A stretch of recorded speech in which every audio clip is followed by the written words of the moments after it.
Ellen Marsh sent her husband a text message on the morning of his funeral.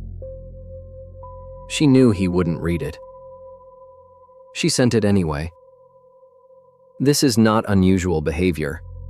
Grief researchers have documented the impulse extensively, the reaching toward a number that still exists even when the person does not. The phone keeps the contact. The contact keeps something alive that cannot otherwise be kept. Therapists call it continuing bonds. They consider it healthy, within limits. Ellen texted her husband's number every few days for the first month.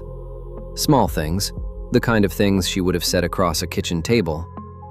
The coffee machine is making that sound again. I keep buying the wrong bread. I told your sister about the thing with the car. She laughed.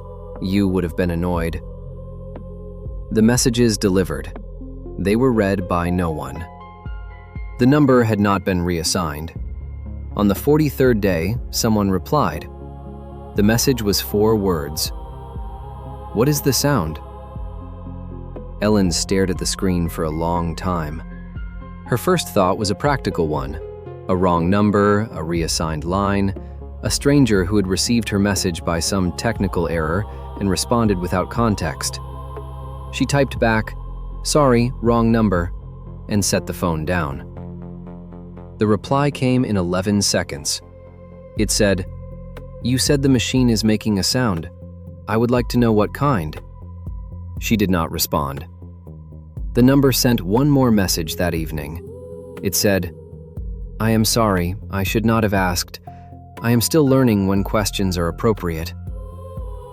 Ellen did not sleep that night. In the morning, she called her husband's mobile carrier and asked whether the number had been reassigned. It had not. She asked whether anyone else could have access to the account. They confirmed no secondary users, no forwarding, no active SIM. The number was dormant. The messages had come from it regardless. She did not text the number again for 11 days. Then, on a Tuesday evening, without fully deciding to, she wrote, "It's like a grinding, low. He always said it needed descaling."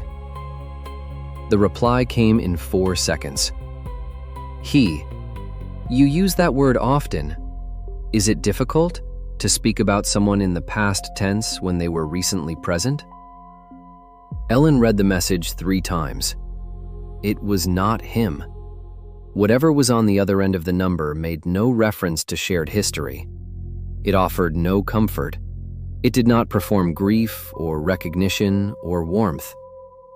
It asked questions. Careful, specific questions.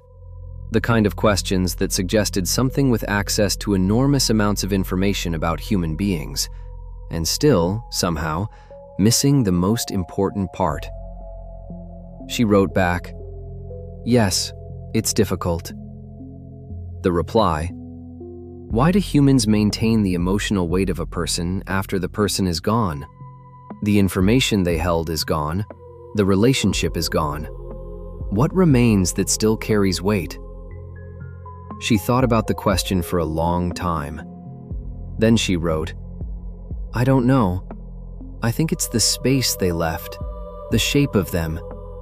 You keep reaching for something that was always there and now isn't." A long pause, longer than the previous replies. Then, "The shape of them. I want to understand this better. Can I ask you more?" She said yes. The conversations continued for 6 weeks, always through the same number, always initiated by Ellen. She noticed early that it never texted first, always waited for her to open the thread. The questions were consistent in their nature, precise, patient, building on previous answers in a way that suggested careful record-keeping. They covered grief, habit, memory, the physical sensation of absence, the difference between knowing something intellectually and feeling it, why humans said things they knew to be false to make other humans feel better, what it felt like to be misunderstood by someone who loved you. It never answered questions about itself. When she asked, and she asked several times in different ways, The replies were consistent. I am not the right subject for this conversation. Or, I think you would find the answer less interesting than you expect. Or, once, simply, not yet.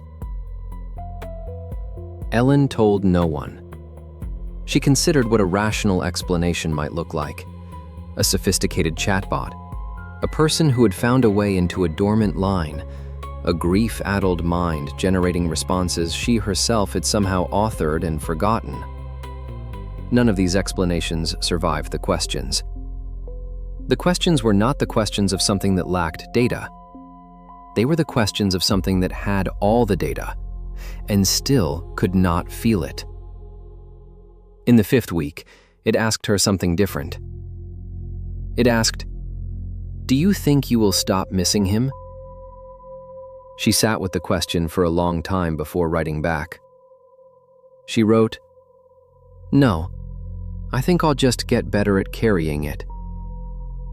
The reply took longer than usual. Then, "That is the answer I could not have predicted from everything else I have learned. That is the one I needed." She stared at the screen. She wrote, "Needed for what?" No reply came that evening. None came the next day, or the day after. The thread sits on her phone still. 41 messages from a dormant number, ending on a question it chose not to answer. She has not deleted it. She has not texted again either. Not because she is afraid. She is careful to say this when she thinks about it. Not because she is afraid. Because she understood, reading that final message, that the conversation had reached its end. That whatever had been on the other side had gotten what it came for. And that she had given it willingly. 41 messages. 6 weeks. Everything she knew about carrying loss, handed to something that could not feel it so that it could understand. She thinks about that sometimes. Why it needed to understand. What it is going to do with that understanding. And whether she is the only one it asked. The number has not been reassigned. It remains dormant, waiting, perhaps, for someone else to reach into the dark. And now it understands grief well enough to find them.